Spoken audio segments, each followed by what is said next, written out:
ओम सत्य साधना। सुमिरन करते समय, ध्यान करते समय हमारा मन बहिर्मुखी हो जाता है। हम सभी की यही परेशानी है।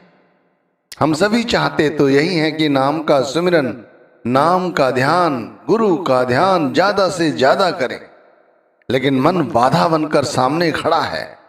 इसीलिए हम लोग जहां कल थे वहीं आज हैं, और यही सिलसिला रहा तो आगे भी यही रहेगा। हम अभ्यास सभी लोग करते हैं। हमारा रोज रोज सत्संग सुनना, गुरु नाम का सुमिरन करना, डेरे में जाके गुरु के दर्शन करना, भाई ये सब अभ्यास है। हम यही सब अभ्यास रोज करते हैं कि भाई किसी भी तरह हमारा मन गुरु के नाम के साथ जुड़े, गुरु का ध्यान करे, जिससे कि हम ज्यादा से ज्यादा परमार्थ में उन्नति करें। लेकिन हमारा मन दुखदाई है। हुआ मन आज दुखदाई, कहूं मैं चाल इस गाई।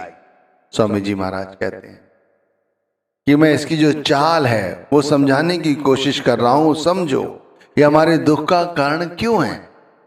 देखो, धर्मशास्त्रों में बताया जाता है कि अंत वेले यदि कोई परमात्मा का ध्यान कर ले तो फिर उसे बार बार इस 84 में नहीं भटकना पड़ता, फिर वो इस 84 के जाल से हमेशा के लिए मुक्त हो जाता है।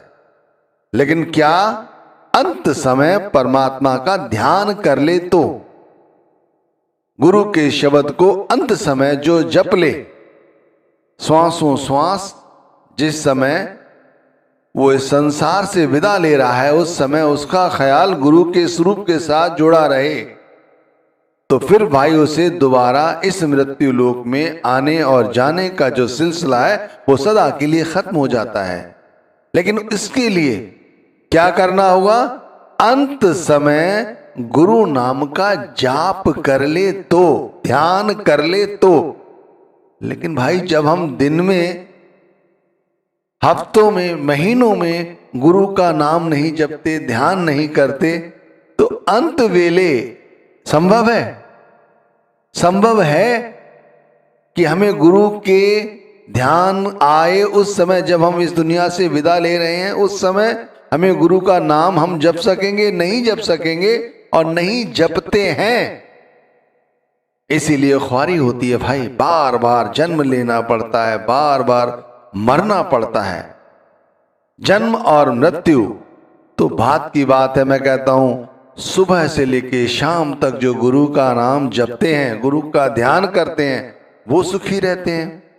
सभी संतों महात्माओं ने कहा यही है कि हम इन्हीं विषय विकारों में पढ़कर उस परमात्मा को भूले हुए हैं। इसीलिए जब सुमिरन करने बैठते हैं, उसका ध्यान करने बैठते हैं, तब हमारा ध्यान, हमारा मन नाम का सुमिरन नहीं करता, दुनिया का सुमिरन करने लग जाता है। मन पांचों के बस परा, मन के वश नहीं पांच। जित देखो तित दौ लगी, जित भागू तित आंच। हर तरफ आंच लगी हुई है, आग लगी हुई है। इस मन के द्वारा लगाई गई आग इस तरह की है, नहीं बुझ रही। कितनी कोशिश करो, हमारा मन ये पांचों के वश, जो हमारी इंद्रियां हैं, काम, क्रोध, लोभ, मोह, अहंकार, इन्हीं में पड़ी रहती हैं, और इन्हीं ने हमारे मन को भ्रमित किया हुआ है। और जिधर देखो उधर इस मन का पसारा है। इसीलिए हम नाम भक्ति नहीं कर पा रहे हैं। आज मैं सत्संग जो फरमा रहा हूं वो क्यों फरमा रहा हूं? आज इसलिए फरमा रहा हूं कि चलो आज फिर हम एक बार मन को साधने की कोशिश करें, जिससे कि हमारा मन सध जाए। भाई आज एतवार का दिन है। यदि नाम का सही ढंग से सुमिरन करने का हमें तरीका पता चले, साधन पता चले, और यदि हम कोशिश करें और हम सप्ताह भर रिचार्ज रहें, चार्ज रहें कि चलो भाई इस तरह नाम का सुमिरन करेंगे, इससे हमारा फायदा होगा, तो फिर इस सत्संग को सुनना चाहिए, जरूर सुनना चाहिए, अंत तक सुनना चाहिए। क्या बात समझ में आ जाए? भाई कहा तो यही जा रहा है कि नाम का सुमिरन करना है। हुआ मन आज दुखदाई, सभी का मन आज दुखदाई है। इसकी चाल इस तरह की है कि ये पांचों इंद्रियों के वश में पड़ा रहता है, और इन्हीं की अनुभूति करते हुए सारा दिन, सारी रात, सारी जिंदगी भ्रमित रहता है। ना डर गुरु का ना भय जम का, गिरे नित पाप में जाई। स्वामी जी महाराज कहते हैं इसे किसी चीज का डर नहीं। मन कितना निडर है समझने की कोशिश करो। गुरु ने नाम दिया है, कहते हैं गुरु शब्द स्वरूपी परमात्मा है, इसे गुरु का डर नहीं है, रत्ती भर डर नहीं है। इसे ये नहीं लगता कि अंत वेले इसकी जमख्वारी करेंगे, और ये रोज नए नए पापों में गिरता है, नए नए पाप करता है। और नाम का सुमिरन करते समय यदि हमारा मन नाम के सुमिरन के साथ जुड़ जाए, गुरु नाम के साथ जुड़ जाए, गुरु के ध्यान के साथ जुड़ जाए, तो फिर सो जन निर्मल जिन आप बचाता, गत मित तिन ही पाई। तीसरी पातशाही ने कहा है वो व्यक्ति निर्मल हैं, पवित्र हैं, जो अपने आप को पहचानने के काबिल बन जाते हैं। और कैसे? गत मित तिन ही पाई, जिन्होंने गुरु द्वारा दिए गए नाम को सही ढंग से पहचाना है, उन्हीं की गत, उन्हीं की मत सब कुछ संवर जाता है। सो जन निर्मल जिन आप बचाता। आप समझने की कोशिश करो। एक तरफ स्वामी जी महाराज हमें समझा रहे हैं कि किस तरह से मन अपनी चाल चल रहा है, ना इसे गुरु का डर है ना यम का भय है।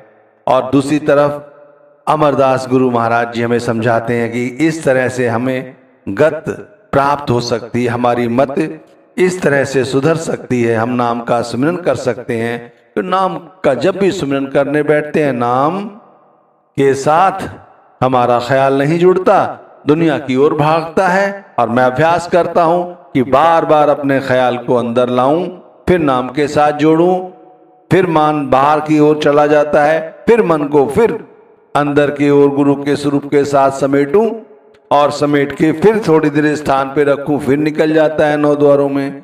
यही सिलसिला चलता रहता है। लेकिन अभ्यास है, सही ढंग से अभ्यास करोगे तो जीत जाओगे। अगर सही तरह से अभ्यास करोगे, ध्यान रखो नाम का सुमिरन करने से केवल हमारा फैला हुआ ख्याल जुड़ता है, ध्यान में वही ख्याल ऊपर की ओर उठता है। और यदि वो ख्याल ऊपर की ओर उठने लगे और फिर भजन करने बैठो, तो भजन में फिर हमें शब्द, दोनों शब्द का प्रकाश ये दिखाई देता है। वो शब्द का प्रकाश और शब्द धुन हमें और ऊपर की ओर ले जाते हैं। ध्यान रखना, नाम का सुमिरन और नाम का भजन, ध्यान, ये सिर्फ हमें एक स्थान से दूसरे स्थान तक, सचखंड तक ले जा सकते हैं। लेकिन इससे भी ऊपर जो स्थान है वो केवल शब्द धुन, शब्द का प्रकाश द्वारा ही संभव है। वैसे नहीं। करे सत्संग सुने वाणी, समझ तो भी नहीं आई। कितने सत्संग सुन लिए, कितनी बानियां सुन ली, तब भी समझ में आया किसी के कुछ, किसी के कुछ समझ नहीं आता, आएगा भी नहीं। क्यों नहीं आता? क्योंकि भाई मन जो है उसे नहीं जीत पाते। मन जीते जग जीत। इसका मतलब ये नहीं कि मन के साथ लड़ने लग जाओ।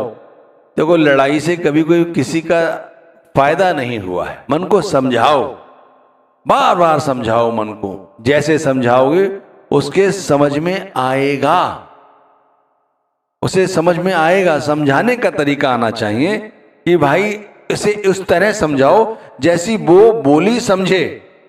स्वान की पूंछ ज्यों जानो, कभी छोड़े न टेढ़ाई। श्वान यानी कि कुत्ता, आप देखते हो उसकी पूंछ कभी भी सीधी नहीं होती, फिर टेढ़ी हो जाती है। तो इसी तरह हमारा मन है, उसी श्वान की तरह है, बार बार फिर वैसा ही आ जाता है। जैसे शुरू करते हैं वैसे ही अंत में फिर वैसे ही आ जाता है। अब जिसने सारी जिंदगी गुरु नाम का सिमरन नहीं किया, गुरु का ध्यान नहीं किया, ना कोई सेवा की, अब वो व्यक्ति सोचे कि अंत वेले उसे गुरु के स्वरूप का ध्यान आ जाएगा, परमात्मा का जो नाम है वो जपेगा। अरे नहीं भाई, अंत वेले तो वो ख्वारी होती है। मिरग सम होए सदा चंचल, कभी लेवे न थिरता। मिरग देखा है आपने, कितना चंचल है। इसी तरह वो थिरकता रहता है, एकदम इधर उधर उछलता रहता है। इसी तरह हमारा मन कभी इस डाली पे, कभी उस डाली पे, कभी ये सोच, कभी वो सोच। अपने मन को केंद्रित करो। नाम भक्ति करने का जज्बा ठान लिया है ना, तो पूरी हिम्मत के साथ, मेहनत के साथ छोड़ो। ऐसे बात नहीं बनेगी। साधो सतगुरु अलख लखाया, जब आप दर्शाए। साधो सतगुरु अलख लखाया, कबीर साहब कहते हैं। उस सतगुरु ने उस अलख जिसे कोई नहीं देख सकता, उसे लखा दिया है, उसे दर्शा दिया है अंदर में। जब हम नाम का सिमरन करते हैं, वो अलख हमें अपने अंदर मिलता है। लेकिन उसे अंदर में मिलने के लिए हमें सिमरन करना पड़ता है, हमें भजन करना पड़ता है, हमें ध्यान करना पड़ता है। और इसके लिए कहीं बाहर जाने की जरूरत नहीं। आप सोचो कहीं बाहर जाने की जरूरत है? नहीं। सिर्फ एक जगह बैठकर नाम का सिमरन करना है और कुछ नहीं करना। नाम को जपना है सांसों सांस, और कुछ नहीं करना है। मित्र न जानो बैरी पूरा, गुरु भक्ति में डारे दूरा। ये मित्र नहीं है, ये शत्रु है। लेकिन शत्रु के साथ लड़ाई से काम नहीं चलेगा। मैंने कहा समझाओ उसे। जो गुरु भक्ति से दूर करता है, उसे समझाओ कि गुरु भक्ति के दूर मत कर भाई। गुरु भक्ति करते रहेंगे तो इस कलयुग में सुखी रहेंगे। दारा सुत संपत्त परवारा, डारे काम क्रोध की धारा। इन परिवारों में उलझ गए, इन रिश्तेदारों में ही उलझ के रह गए, तो फिर आगे कैसे चलोगे? इंद्रिय भोग बास भरवावे, भगत विवेक नाश करवावे। सब कुछ नाश कर देता है, विवेक भक्ति सब कुछ चला जाता है। अभ्यास ऐसा होना चाहिए कि एक बार चौकड़ी मारी और नाम का सिमरन करने बैठ गए, तो फिर ख्याल नाम के सिमरन के साथ ही जुड़ा रहे। एक बार गुरु का ध्यान करने लग गए तो बस गुरु का ध्यान ही है। फिर नाम और गुरु का ध्यान, गुरु का स्वरूप, और कुछ नहीं, केवल यही। भाई जो ऐसा करते हैं वो बड़भागी हैं। जो ऐसा कर रहे हैं वो संसार में सुखी हैं, बाकी सारे दुखी हैं। देख लो और कैसे है। कबीर मन पर्वत हुआ, अब मैं पाया जान, टाकी लागी शब्द की, निकसी कंचन खान। भाई कैसे? मान लो मन पर्वत की तरह है, कठोर है। कितना कठोर होता है पर्वत, उतना कठोर है। लेकिन उसमें शब्द की अगर टंकी लगा दी जाए तो इसके अंदर से कहते हैं निकसी कंचन खान, उसके अंदर सोने की खान निकलने लग जाती है। और इस तरह से हमें समझा रहे हैं कबीर साहब कि इस तरह से अपने इस जो कठोर मन है उसको समझाओ कि शब्द के साथ जुड़े।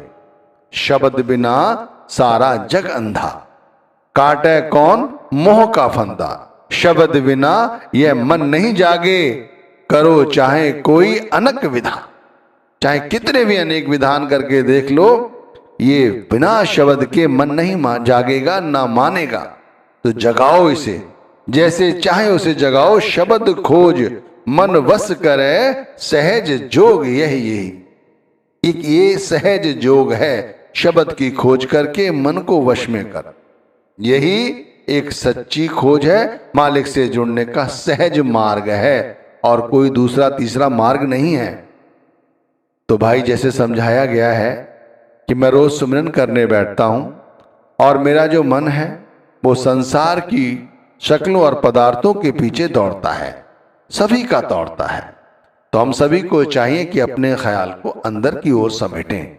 बार बार जो हमारा मन बाहर जाता है, उस बार बार मन को जैसे ही सिमरन करते समय मन बाहर जाए और याद आ जाए कि हमारा मन बाहर है, उसे अंदर लाओ। उसके साथ लड़ाई ना करो, उसे समझाओ। धीरे धीरे रोज अभ्यास करो। यह अभ्यास जब बढ़ जाएगा तो हमारा मन बाहर की ओर जाना बंद हो जाएगा। 9 द्वारों को कहने मात्र से नहीं, समझने की कोशिश करो कि किस तरह से हमारा मन इन 9 द्वारों के जरिए बाहरमुखी होता है। तो इन 9 द्वारों को बंद करने की कोशिश करो। ज्यादा मन में खाने पीने की, ज्यादा धन इकट्ठा करने की, भोग विलास की, इन वासनाओं के चक्कर में ना उलझो। पता नहीं श्वास की डोरी कब हमसे छूट जाए। पानी के बुलबुले से ज्यादा हमारी यहाँ औकात नहीं है। वो तो गुरु ने हमें अपना लिया है, इसलिए